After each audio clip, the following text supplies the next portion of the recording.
Boa tarde. Imaginem que estão perante uma orquestra, mas estão de olhos fechados. E nisto entra o violino. E um pouco mais à frente entra o violoncelo. Eu tenho a certeza que mesmo de olhos fechados vocês vão conseguir distinguir os dois instrumentos. E tenho a certeza porque o violino, um instrumento muito mais pequenino, vai ter um som mais agudo, enquanto que o violoncelo, um instrumento já maior, vai ter um som mais grave. Então, e se eu vos disser que as estrelas são autênticos instrumentos musicais?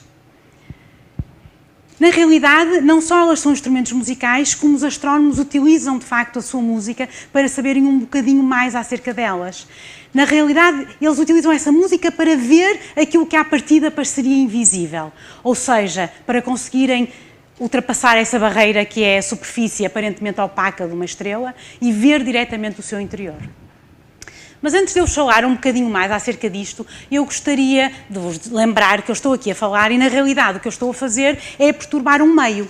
Eu estou a perturbar o ar aqui à minha volta e essas pequenas perturbações, as expansões e contrações do ar, estão-se a propagar e é por isso que aquilo que eu estou a dizer chega aos ouvidos de quem me está a ouvir.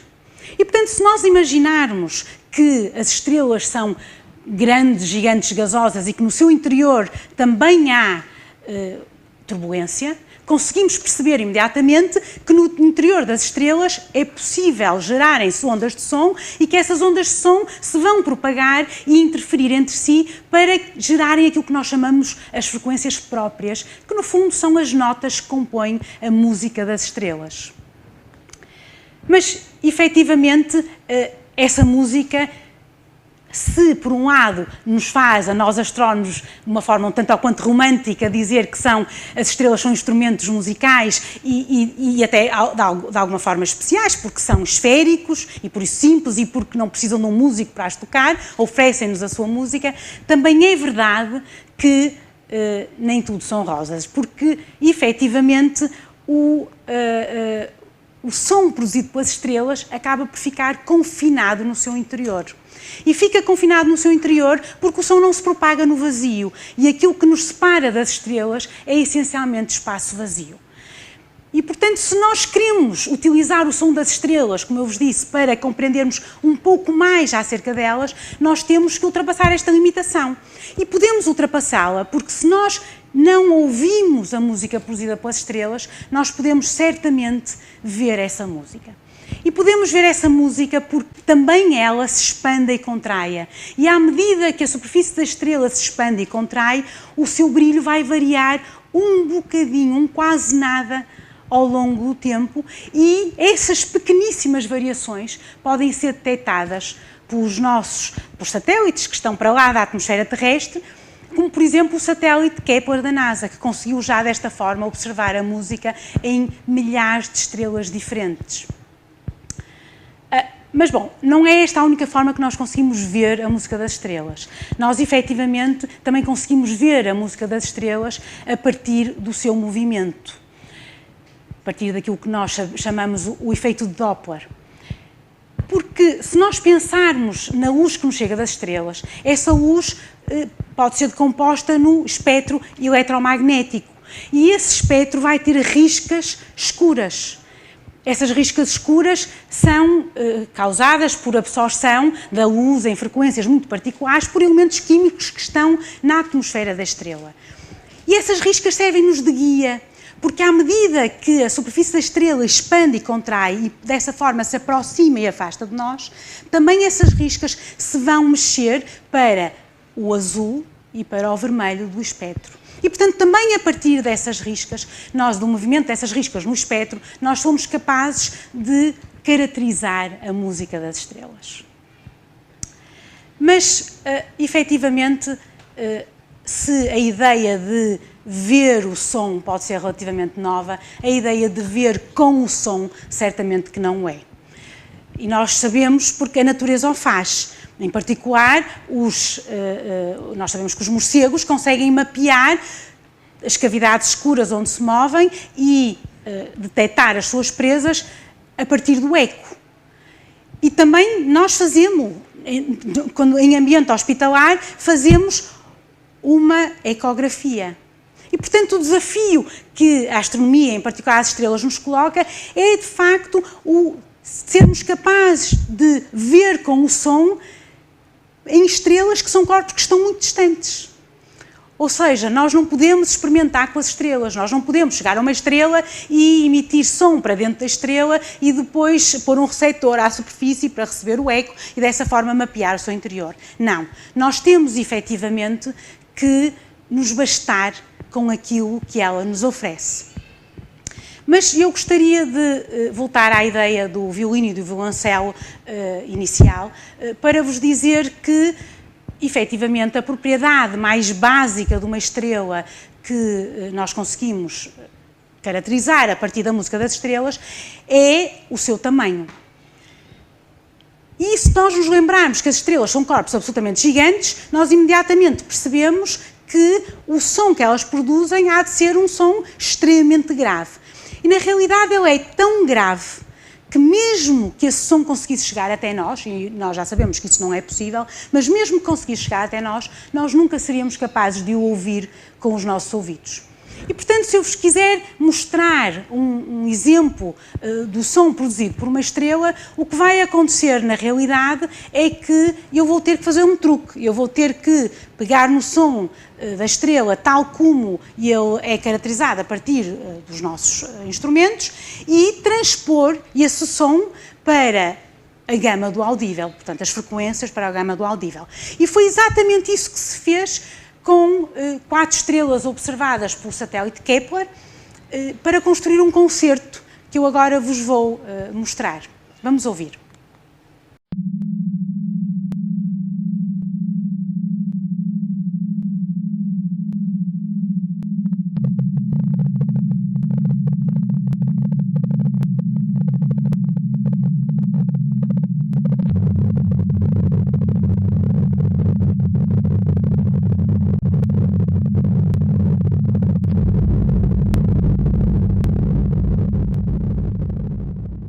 Bom, não será propriamente um concerto de música clássica, eu peço desculpa, é mais um ruído, mas eu acho que é um ruído que deixa bem claro o impacto que a música das estrelas, que o tamanho das estrelas, desculpem, tem na música que elas produzem. E, portanto, se nós pensarmos, por exemplo, numa estrela como o Sol, que é uma estrela relativamente pequena, nós sabemos que o som que ela vai produzir vai ser um som relativamente agudo, quando comparado com o som, por exemplo, produzido por uma gigante vermelha.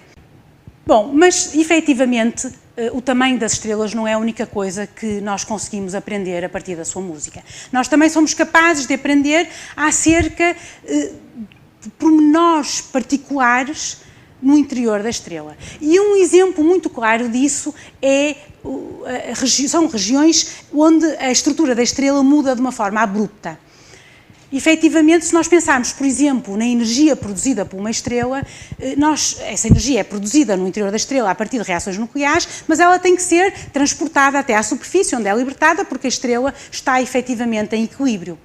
E se nós pensarmos que esse transporte pode ser feito de formas diferentes, e em particular há certas regiões onde esse transporte é feito pela própria radiação e depois outras regiões onde esse transporte é feito pelo movimento do próprio gás, um bocadinho como numa panela de água a ferver, e isto porque o gás se torna demasiado opaco para a radiação ser suficientemente eficiente no transporte de energia, nós conseguimos imaginar que essa passagem de uma região onde o transporte é de um tipo para a região onde o transporte é de outro tipo, introduz uma variação abrupta na estrutura da estrela.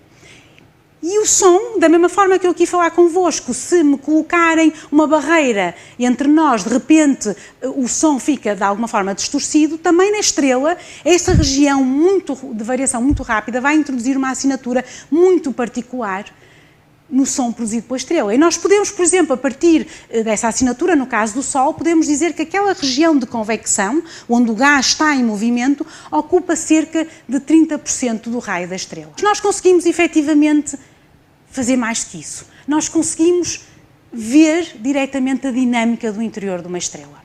E conseguimos ver a dinâmica do interior de uma estrela que o Sol não roda de forma uniforme à sua superfície, e sabemos porque a superfície do Sol tem manchas, as chamadas manchas solares, que são regiões mais frias e mais escuras, e que, portanto, o movimento dessas manchas diz-nos que o Sol no Equador roda mais depressa do que o Sol nos seus polos. Nós não saberíamos, sem a música do Sol, o que é que acontece no seu interior.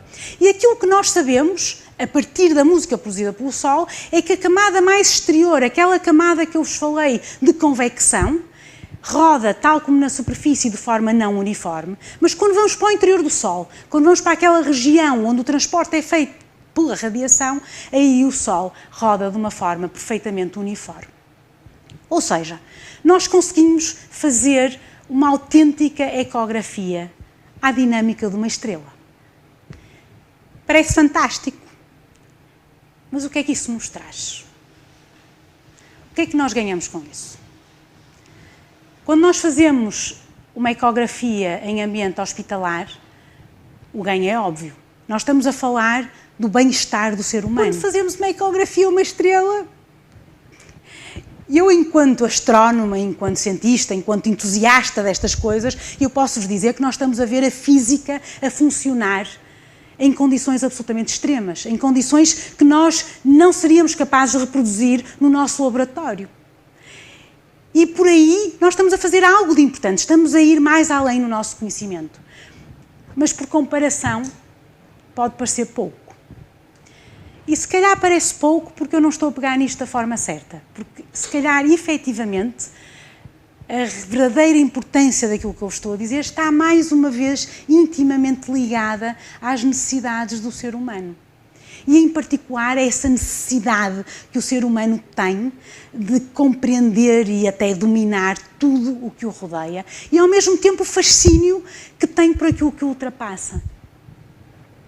Quando, na segunda metade do século XX, os astrónomos perceberam que podiam ver o interior do Sol, desfizeram-se em esforços para conseguirem pôr observatórios em todo o globo, para poderem ultrapassar a limitação dos dias e das noites, para conseguirem observar o Sol continuamente.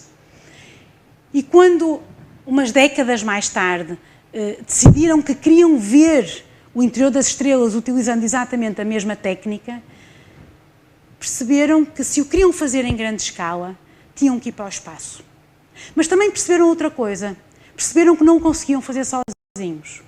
Que precisavam de se juntar a outros astrónomos, aqueles que andam à procura de planetas em torno de outras estrelas, e que também precisam do mesmo tipo de dados de observação, mas que ao mesmo tempo também estão interessados em caracterizar as estrelas, porque afinal de contas as estrelas são o elemento agregador de qualquer sistema planetário.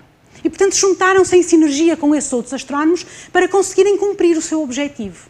E, na realidade, a maior parte daquilo que eu vos mostrei hoje só foi possível porque muitas centenas de astrónomos, em dezenas de países diferentes, se juntaram em grandes consórcios para obterem os dados que eram necessários para ver o interior das estrelas e, em particular, o interior do nosso Sol. E é por isso que eu gosto de pensar que a astronomia, por esses grandes desafios que nos coloca, é um bom exemplo dessa capacidade que o homem também tem, quando quer, de se juntar aos outros, de ultrapassar fronteiras e juntar-se aos outros em busca de um objetivo comum. E é assim porque o ser humano é curioso. Todo o homem é curioso. A curiosidade humana, essa necessidade que nós temos de sistematicamente pôr à prova os nossos limites e ver mais além, compreender mais além, essa curiosidade é absolutamente transversal. É transversal às nações, é transversal às culturas e é transversal ao tempo.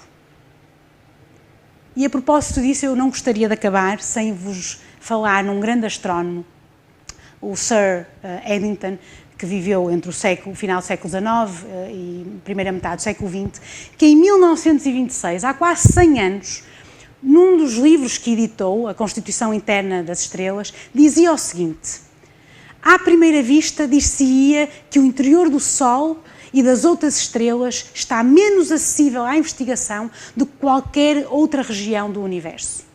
E um bocadinho mais adiante perguntava: que instrumento conseguirá atravessar a superfície de uma estrela e revelar as condições no seu interior? Isto perguntou Eddington há quase 100 anos.